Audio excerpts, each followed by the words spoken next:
Ito ang pamilya ng mga katutubong Aita na aming nakilala dito sa bayan ng Capas, Tarlac. Sila ay nakatira sa bundok para makapagtanim ng mga gulay na kanilang kabuhayan. Malayo ang kanilang nilalakbay para makarating dito.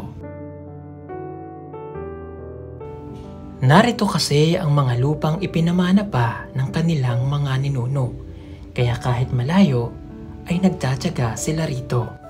Ang bahay nila dito ay gawa sa mga dahon ng saging. Simple lamang ang buhay nila dito. Mga gulay ang kanilang pagkain at bihira lang din silang kumain ng bigas kung mayroon silang pambili. Napansin ko rin na ang mga kababaihan dito ay gumagamit ng tabako. Binibilog nila ito na parang sigarilyo at sinisindihan.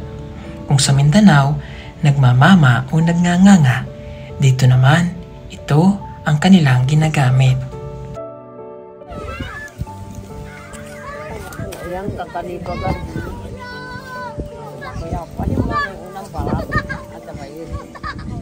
At dahil nakarating kami sa kanilang lugar, kami lamang daw ang nakagawa pa nito.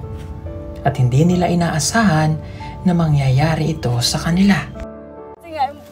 Ngayon lang po kami nagkabisita na ganito, kuya, na kayo po tumulong sa amin dahil sa hirap po namin, kuya, sa pag-akyat, pagbaba. Hindi nila inaasahan na mabibigyan namin sila ng ganitong kalaking pera. Okay. 1, 2, 3, 4, 5. Mga kababayan, narito po ang pagpapatuloy ng kwento ng mga katutubong Aita na aming nakilala.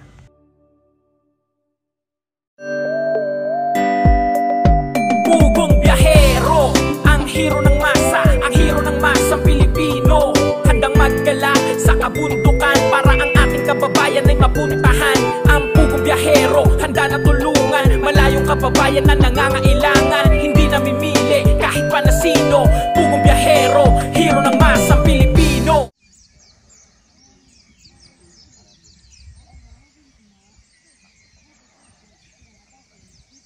Morning po mga kababayan. Ginising kami ni Esme. Kaya dito kami natulog sa tent at nagko-coffee ako ngayon. Malamig siya pero curable yung lamig. And ano po, nakasando lang ako. Kasi okay naman po yung lamig. Malamig naman talaga pero yun nga, curable. Ganda, tinan niyo po. Kasama namin yan, dito po natulog. Yan, dito natutulog yung mga katutubo.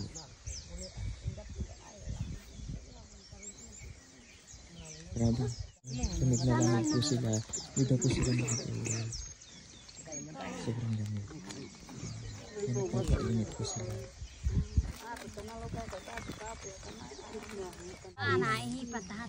Nagpapainit po sila kasi malamig.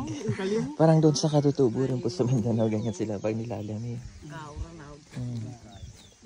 Ba't ka ba ang panguran ng urban? Ay, bali. Bari. Indat kita na bay. Ay labay.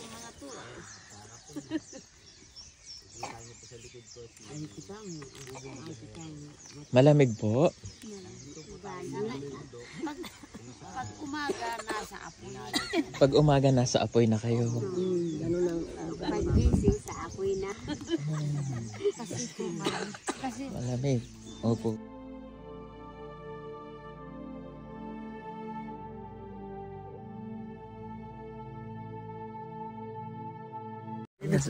Ayan si nanay, mag-aano na ulit nung kanyang ano?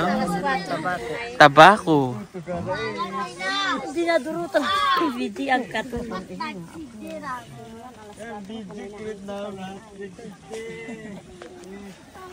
Mag-am ko na nasi. Kung nasi.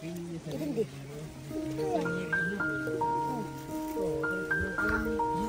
Kasi nasi. Anca! Iamu nasi. Kering nasi. Atri apa inasi? Bayu pilihan baru. Yang kakak di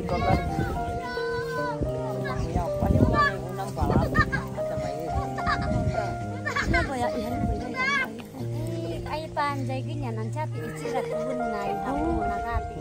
Habon na. Oh, boy, habon na. Ay pagbiyan na. Ay mag. Magtilungan niya.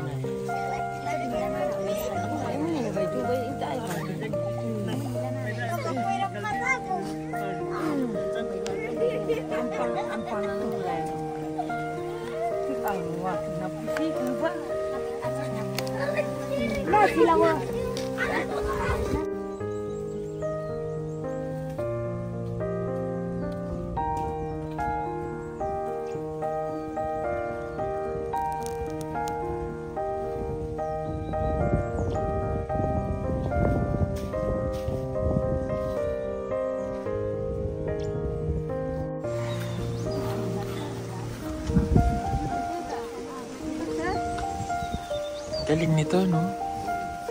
Ayan, napakasimple lang nung ganito.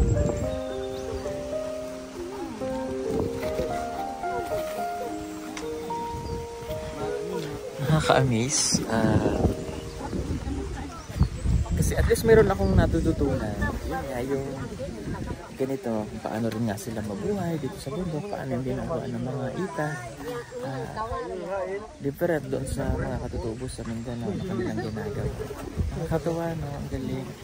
And, ito talaga. Yung buhay nila dito. Kanina, natanong ko nga sila, katulad din noong dati wala sila. Hindi nila kilala kung ano nakilala si Jesus. Nung dito puputok ang bulkan, pinatubo. Ito ngayon, iba sa kanila ay nagsasamba na, nagsisimba, at nakilala na nila ang Panginoon Jesus. Puso po ng puso po ng saging ang ulam namin Alam po ngayon. dyan yung nakatayong karamas daw. Iwat galing yung mushroom. Amang henha. Lagan po ng betchin. Yan na po ang magiging ulam namin ngayon. Puso po ng saging. Ito naman, haribos ulit ng kamote. Ganyan din. Masarap. Okay na sa amin yan. At ganyan lang ang ulam. Yan, kakain po ulit kami doon sa ano. Imagine nyo, no? Walang bagoong. Wala po kasi laman yun. Walang samote. Kaya Okay lang po. Okay lang. Masarap yan. So ito ang pagkain natin ngayon. Kakain po ulit kami.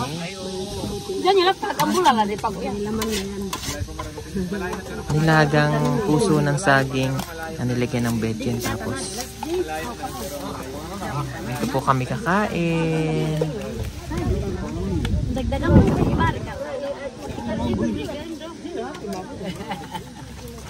Kahit kali imade.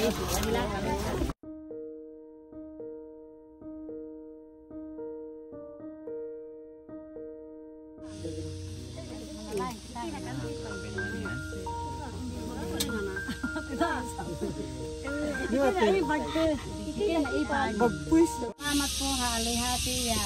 Pamititipon na hindi ko patel, buko patel na ubat hamili. Bansa dahil po Panginoon patnubaya mo ilaha. Pamita na amuhin gabaya mo kay iluhan ya pamurong la. Salamat po ha pamangan gintalaya ingwa kanan para hikaya masaupa na o patel diha halali. Salamat po ha pamangan. Salamat po amin. Amen. Amen. So ayan, kakain na po ulit kami.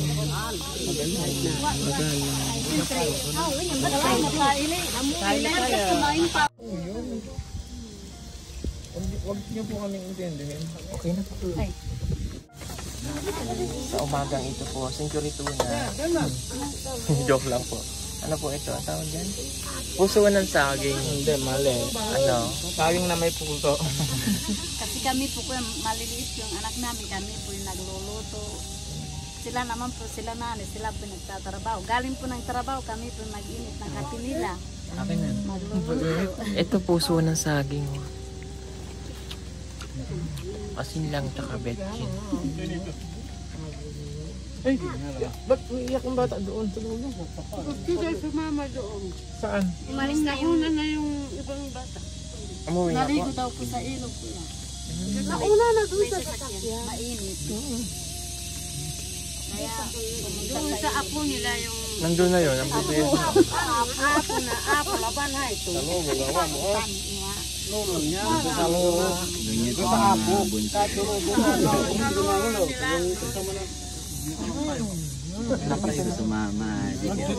Dapat pinabili natin ng sardinas. Hindi na akit dito yun? Yung mga bata. Mga bata. Hindi na po. Maghintay na lang yun. Apo, ay kailan po tayo kuya kasi bababa. Kalau nak kalanan, diskarte lang. Kaya nga po kuya eh. Kasi ngayon lang po kami nagkabisita kuya ng ganito. Paano po kuya, sabi po namin talagang ngayon lang po kami nagkabisita kuya na kayo lang po yung nasalamuhan namin kuya sa dahon. Saka yung kinakain namin, kinakain din po nyo kaya po nagpapasalamat po kami una sa Diyos. Saka pangalawa po kayo, tayo pong lahat. Kaya po, maraming salamat. Kain ka na kuya, mabusog ka sa ano. Bago po kami bumaba, gusto ko lamang po magpasalamat sa mga katutubo. Ayan, thank you po sa inyo. Pinananay sa inyong lahat na po sa pag-welcome at pagtulong po nila dito para makarating kami sa kanila. Okay, and kayo naman po lahat again ay magkakamag-anak, ano po? Okay, ayan. Okay, at tulad po ng sinabi ko kagabi, so magbibigay tayo ng tulong para po sa inyong lahat. So ito bibigay ko pong tulong po makita kung saan nyo po gagamitin. So kasi minsan, pag binigay natin yung pera, one day millionaire tayo. Diba, bili nito, ganyan, ganyan. So ang kailangan, pag binigay po namin sa inyo, magagamit nyo po sa pagkain, sa pananim. Opo, kung makabili kayo ng binhi. Kulay para maitinda. Oh, yun. Okay. Pampuhunan. Yun, tama po. So ang gagawin ko, isang bagsakan ko nang ibibigay dahil isang pamilya naman kayo. Hindi naman kayo mag-aaway-away. Hindi po, okay. Kasi mayroong pagkakaintindihan. Magkakaintindihan po kayo. Bayaw ko. Okay, sino po ang leader ninyo? Yung panganay. Ako, panganay. Sa panganay, okay. Tatanungin ko lang si Isme. Isme, kanino natin ibibigay? Para siya na yung bahala. Oh, sige, yun na lang yung leader. Yun na lang yung leader. Kay Ate Janice na lang. Kay Ate Janes. Kaya ba? Opo. Ayun na. Hindi naman po si... Sa Ate Janes. Ate Janes, halika. Hindi ka ba may-aral? Kuya, may sky na ito. Oh. Kasi po, siyempre, manugang lang po ako kuya. Mm. Gusto ko po kuya, mister ko po sana kaya lang po wala. Yung panganay na lang po. Panganay. Yung kapatid po ng mister ko po. Gusto ko po sana yung mister ko po kaya lang po. Si kuya na lang po yung pangalawang anak, ay pangalawang kapatid po ng mister ko kuya. Okay. Panganay po ng pamilya po ng mga Ikaw kasi yung ano eh. Ikaw kasi Spokesperson. Oo. ikaw yung nakita namin. kumbaga Opo. Kasi mas alam mo kung saan may bibigay. Okay. Okay. So, kami na mag-decide dahil ikaw naman yung nakakausap namin. Sa'yo ibibigay, pero kayo na po ang bahala. sabihin po ako. Opo. Kuya, salamat din po kuya. Kapag ako naman po yung pinagkatiwalaan nyo kuya, taos puso ko po na masaya po ako na tumulong po kayo dahil po sa mga biyanan ko. Maaasahan po nyo na makakaabot po sa kanila kuya. Kasi ngayon lang po kami nagkabisita na ganito kuya na kayo po yung tumulong sa amin dahil sa hirap namin kuya sa pag-akyat, pagbaba. Nagpapasalamat po ako kuya kahit na manugang nila ako. Makakaabot po kuya yung tulong ninyo sa kanila po. Yun lang po kuya. Yay, pala.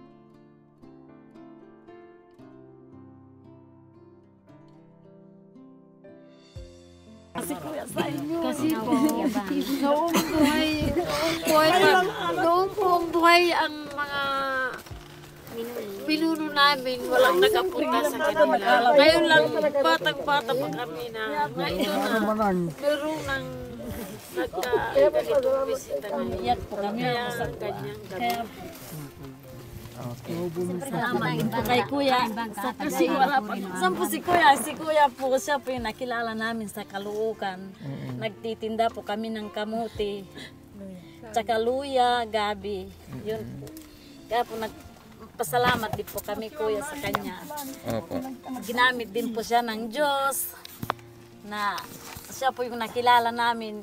Tsaka kayo na rin po yung pangalawa po. Kaya salamat po sa inyo. Ay. Ngayon Okay. na po kasi kami Kuya nakaranas na may pumunta po dito na kagaya niyo. Mabait siya yung tatay namin. Kaya nagtulong siya kahit wala na siya. Okay. O, ayan. Siyempre masaya naman po kami na makatulong po sa inyo. Ano po, ito naman po, kaya ang gusto ko lang naman po pag may tinutulungan kami, ay nagagamit po sa tama. Okay? Dahil one big happy family kayo, nagtsatsaga kayo dito sa bundok para makapaghanap buhay, maibaba ang mga produkto ninyo kahit na mahirap ang daan. So, saludo po kami sa inyong lahat at mahal po namin kayo. Nagpapasalamat nga din po kami sa mga lalaki namin kahit na po gaano kahirap. Inaalalayan po ng mga lola niya sa pagbaba. Okay. Hindi matuwa. Salamat po. Okay, sige. Sige po. Okay. Oh. Ate, buntis, maganganak ka na. Oh, ayan. Oh, ayan. Pinapatawa ko lang kayo kasi medyo emotional na. Seryoso kita, may naman tayo. Okay, kasi mainit yung panahon para hindi tayo masyadong emotional. Baka atakihin tayo pagbaba. At sabihin mo kung manganganak ka na. Ha? Mayroon naman matrona dito. Ikaw na yung kumadrona. Okay, sige po. Pangarap pa lang po.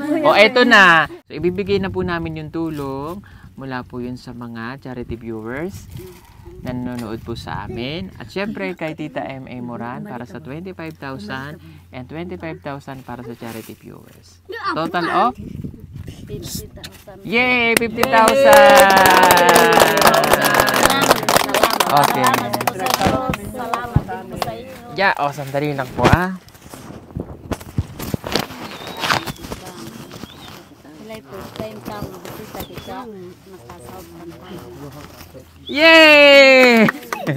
Okay, bibilangin natin ha. Tindig pa 500 na ito para pag naghati-hati kayo, hindi na kayo mahirapan. Okay?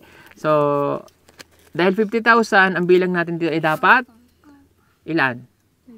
500 po. 100 pieces. Ay, 100 Okay. pesos po. Sorry po kuya. Tama? Pag nagkamali po kami. O, kasi Mahirap po 50,000. kasi yung ano namin. Okay lang, naintindihan ko. O, ganda na yung kamay.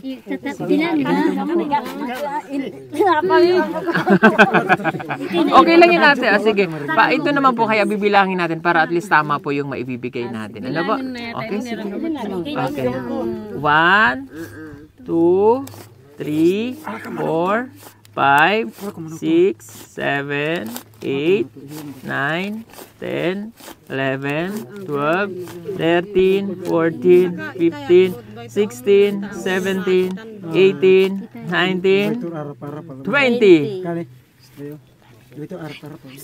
na po. Ayaan nyo lang po muna kung matapos dito ha. 20, 21, 22, 23, 24, 25, 26, 27, 28, 29, 30. 30, 31, 32, ngalay pala. 33, 34, 35, 36, 37, 38, 39, 40. ilan? 40, 41, 42, 43, 44, 45, 46, 47, 48, 49. 50. Ay, 49 pa lang po. Ah? 50. Ito na yung 50,000. Okay. Ito yung 50, dapat 50 ito. O, hawakan mo muna to. Pahawak mo kay kuya. Sala na magkano ka? Yan. 1, 2, 3, 4, 5, 6, 7, 8, 9, 10, 11, 12, 13, 14, 15, 16, 17, 18, 19, 20, 21, 22, 23, 24, 25. 26, 27, 28, 29, 30, 31, 32, 33, 34, 35, 36, 37, 38, 39, 40, 41, 42, 43, 44, 45, 46, 47, 48, 49, 50! Yay! Okay, so yan, ibigay na po natin sa kanila. So, again, gagamitin nyo po sa tama. Okay? Maasahan mo po kuya. Oo. Kasi ito ay punong-puno po ng blessing. So, pag ito po ay ginamit nyo sa tama, yung balik niyan, maganda rin po. Salamat din po sa Diyos kuya. Salamat din po sa inyo kuya. Yay! Pati po sa mga viewers po. Sa mga viewers po, salamat din po. Isang damulag na yan.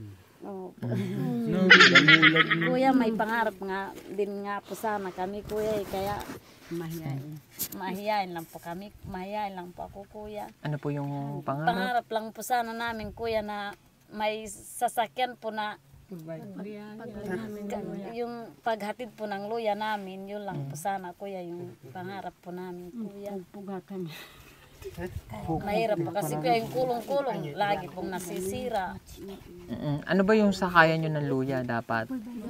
Ano po, kung wala pong kulong-kulong yung kalabaw po na may kariton, Oo. yun lang po kuya yun. Yun yung pangarap nyo, kahit yan lang. Ano pa? Yun lang po yung Okay, kasi yun yung ginagamit doon sa lahar. So, pwede yung pag sa kalabaw, yung may gulong. Tag-ulan naman po, yung kariton po na, kalabaw po na may kariton. Yun po yung ginagamit. Kaya lang po wala din po kami. Kaya po pinaparami po namin yung luya po. Magkano ba ang kalabaw? Bibili po namin kuya. Ang kalabaw ay nasa 60,000. Ano po kasi kuya, yung kariton po kasi may 10,000 niya kala ito. Kaya po, nag-iipon muna po kami kuya ng luya po. Okay. Oo, kasi yun yung magagamit nyo pang transportation. Kasi yung dinaanan po. Namin sa mga anak namin na isang paghapon. Hanggang sa Patling lang po dito. Wala dito sa Santaoyan. Kasi ang problema nila dun sa lahar po pag dumaan sila. So, kulong-kulong nasisira. Pero pag kami, kawawa naman yung kalabaw. Punta na po kami. Pero sa bagay, yun talaga yung means of transportation na pwede yung kariton dun sa lahar na dadaan sa Yun ilog. lang po yung pangarap po ng mga pamilya. O sige, ganito. Okay? Pakishare nyo nga po nung video namin. And, tawag nito. I-share nyo ng i-share yung video natin kasi yung kikitain ng video ngayon, mapupunta po sa inyong lahat. Bibili nyo ng kariton at saka na yung mga mangyan sa Mindoro, nakita ko ang gamit nila kariton nga at kalabaw dun sa ilog. So, yun. Ang kikitain ng video natin, kayo yung beneficiary nun, ha? Ibibili natin ng kalabaw at saka ng inyong kariton. Okay? Salamat po kuya sa Diyos. Isang kalabaw, isang kariton. Oo. Okay na yun. Okay na yun, ha? Okay po ba yun? Ito po kuya, pagpunan po namin para po sa... Ate pa-plus. Grabe oh. Okay. Ano po ang gagawin nyo? Puhunan para saan? Puhunan, ikaw, sila, Puhunan nyo daw po saan? Hindi natin kung gusto Okay. O sige. O sige, kayo na po ang bahalang mag-usap-usap. Kayo naman po isang pamilya. Ano po? O sige po mga kababayan. Thank you again. Salamat po sa inyo. Siyempre salamat kay Esme. Ayan. Follow nyo po si The Wonder Philippines. Para po sa kanyang mga adhikain, hindi na makatulong sa mga katutubo. Maraming pong salamat. God bless sa inyo. God bless everyone. Don't forget to like and share ng video. Salamat. Bye-bye. Ito ang Pugong Biyahero Team. Lahat aming kakayanin. Dito niyo po kami nakilala, kaya ipagpapatuloy po natin ang pagtulong sa mga kababayan po nating katutubo na nasa sa kabundukan. Marami pong salamat sa inyong lahat. Huwag kalimutang mag-follow, mag-like and mag-share ng aming video. God bless po sa inyong lahat. Salamat. Pinipili nyo kaming number 1 sa inyong mga puso.